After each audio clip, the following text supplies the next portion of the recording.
V podstate ten biznis a spoločensky prospešná aktivita, tak sú to také váhy dve. Vidíme to, čo sa dneska deje v spoločnosti a vieme, ako sa nám prehlbujú sociálne problémy. Ja stále verím tomu, že mladí ľudia formou podnikania sú schopní riešiť časť týchto problémov.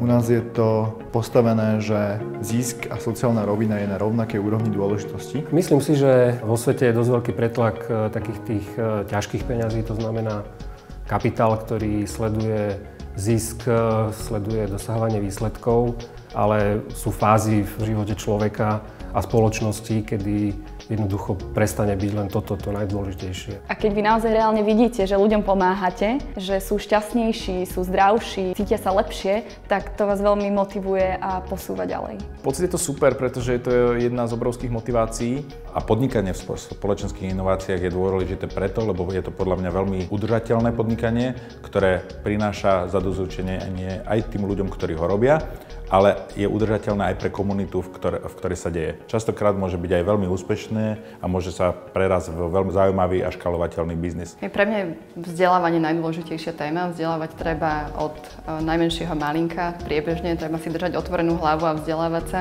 prijímať nové informácie a uvedomovať si to, že fungujeme všetci v tých širších súvislostiach. Nás to vlastne tak nejak hodnotovo posúva ako spoločnosť, že nás to vlastne skutočne učí tolerancii, učí rešpektovaniu inakosti, učí tomu, že každý tu má vlastne svoju hodnotu a svoj talent, ktorým môže prispieť k tomu, aby Slovensko bola lepšia krajina.